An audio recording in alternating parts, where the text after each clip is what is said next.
ఓం శ్రీమాత్రే నమః.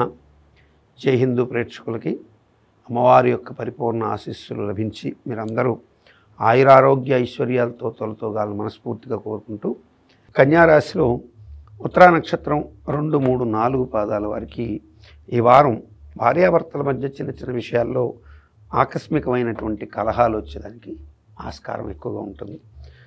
విషయం లేకుండా కూడా అనవసరమైనటువంటి ఉద్రిక్తతలు చోటు చేసుకోవడం, అక్కడ ఏ విషయం ఉండదు, చెప్పుకోదగినటువంటి పెద్ద సమస్య కాదు, కానీ చిన్నపాటి ఉద్రిక్తతలు చోటు చేసుకొని చిలికి చిలికి గాలివానలాగా పెరిగే అవకాశాలు ఎక్కువగా ఉంటాయి ఉత్తరా నక్షత్ర జాతకులకి. గురు దృష్టి ఉంది సుమా, ఇది గుర్తుపెట్టుకోండి.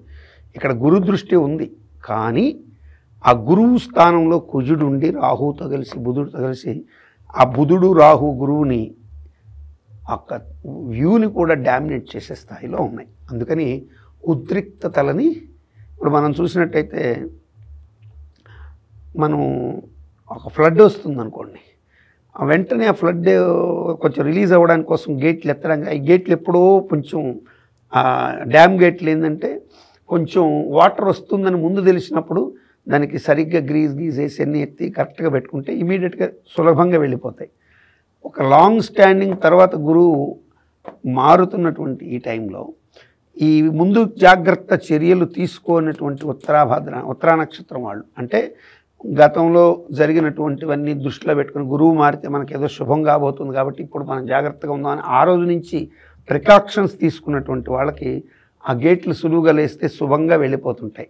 లేదనుకుంటే ఈ ప్రాబ్లం ఎక్కువగా ఉంటుంది భార్యాభర్తల మధ్య ఉద్రిక్తతలు పెరుగుతున్నప్పుడు మీరు అర్థం చేసుకోవాల్సిన ఇక్కడ ఉన్న గ్రహస్థితిని అర్థం చేసుకొని కొంచెం సైలెన్స్గా ఉండిపోవాలి. అట్లాగే భర్తకి ఆరోగ్యపరమైనటువంటి విషయాల్లో ఏదైనా తేడాలు వచ్చి హార్ట్కి సంబంధించి, రక్తానికి సంబంధించి, కార్డియాక్కి సంబంధించి కాదు కానీ హృదయంకి సంబంధించి పల్మనాలజికల్గా కానీ, లేదా వాల్స్కి సంబంధించి హృదయ కండరాలు ఏదైనా ఇది అవ్వడం, ఆ రక్తక సంబంధమైనటువంటి ప్రసరణ గుండెకి సరిగ్గా లేకపోవడం, అలాగే కంటికి సంబంధించినటువంటి సూక్ష్మ నరాలు మెదడుకి సంబంధించి ఇటువంటివి వచ్చినప్పుడు కేరింగ్ అనేది ఆ రకంగా కూడా తీసుకోవాల్సి ఉంటుంది. ఉత్తరా నక్షత్ర స్త్రీలు, పురుషులైనా సరే, అటు భార్యకి ఇటు భర్తకి ఇద్దరికి వర్తిస్తుంది. ఆర్థిక విషయాల్లో పెద్దగా ఇబ్బందికర పరిస్థితులు అయితే తలెత్తకపోవచ్చు. తీవ్ర ఉద్రిక్త నిర్ణయాలు కూడా కొంచెం ఆలోచించి తీసుకోవాలి.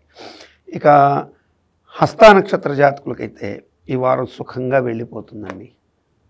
సుఖమైనటువంటి కాలం మొదలవుతుంది.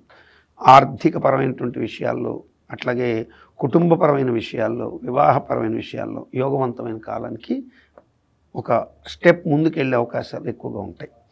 అయితే ఇక్కడ గురువు దృష్టి పంచమ స్థానాన్ని, అంటే ఈ యొక్క కన్యారాశికి పంచమ స్థానంలో గురువు దృష్టి నీచబడేటప్పుడు చంద్రుడు అక్కడే సంచారం జరుగుతూ ఉండడం చేత నీచభంగ రాజయోగం అనేటువంటిది కూడా ఏర్పడుతుంది.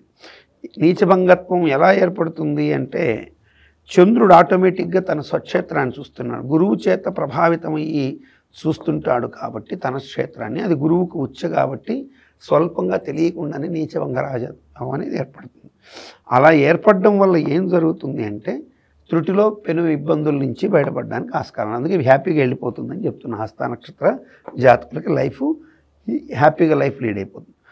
చిత్తా నక్షత్ర జాతకులకి ఇక ఉత్తర అయిపోయింది, హస్త అయిపోయింది. చిత్త వాళ్ళకి ఈ యొక్క రవి నక్షత్రమైనటువంటి ఉత్తరా నక్షత్రం వారికి ఎన్ని రకాల ఇబ్బందులు ఉన్నాయో, ఈ యొక్క కుజ నక్షత్రమైన చిత్తా నక్షత్రం వారికి కూడా ఇంతే ట్రబుల్స్ వస్తాయి. కానీ వీరు ఫెరోషియస్గా నిర్ణయాలను తెంచేసుకోవడానికి వెళ్ళేంత దూరం వెళ్తారు.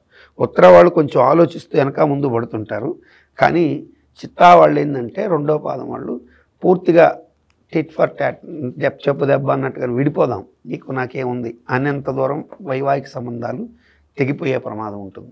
కాబట్టి తీవ్రమైనటువంటి ఉద్రేగాల్ని ఖచ్చితంగా కంట్రోల్ చేయాల్సిన స్థితి ఎక్కువగా ఉంటుంది ఈ యొక్క ఉత్తరా నక్షత్రం, చిత్తా నక్షత్రం, ఈ రెండు నక్షత్రాల వాళ్ళకి కొద్దిగా ఇబ్బంది.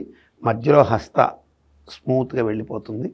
ఈ వారం ఈ రెండు నక్షత్రాల వాళ్ళు మాత్రం సుబ్రహ్మణ్యేశ్వర స్వామి ఆరాధన, లక్ష్మీనారాయణ ఆరాధన, అమ్మవారి పూజ, ఇవి కాకుండా ప్రత్యేకంగా వీరు తమ ఇష్టదేవత పూజ ఎప్పుడు అనుకుంటుంటారు. ఇష్టదేవత నమస్కారం చేసుకొని వెళ్ళిపోవడం కాదు, ఆ ఇష్టదేవతను ఉద్దేశించి ఒక్కరోజు ఫాస్టింగ్ అంటే పొద్దుటి నుంచి రాత్రి దాకా ఏమీ తినకుండా కేవలం మంచినీళ్ళు మాత్రమే తాగుతూ ఉండగలిగితే ఉండి రాత్రి కాలం వేళ లఘువుగా పాలు లాంటివి తీసుకొని పూర్తి నక్తంలాగా ఉండి మంచినీళ్ళు కూడా తాగకుండా నక్తం ఉంటే ఇంకా శ్రేష్టం. ఆ మరునాడు పొద్దున మీరు ఆహారం తీసుకున్నట్టయితే ఖచ్చితంగా మీకు ఈ వారంలో వచ్చేటువంటి ఆ శుభ ఫలితాలు ఎలా వస్తాయో అశుభ ఫలితాలు అలాగే తొలగి నా ఉద్దేశం. మీరందరూ శుభంగా ఉండాలని కోరుకోవడమే కదండి నా బాధ్యత. నమస్కారం.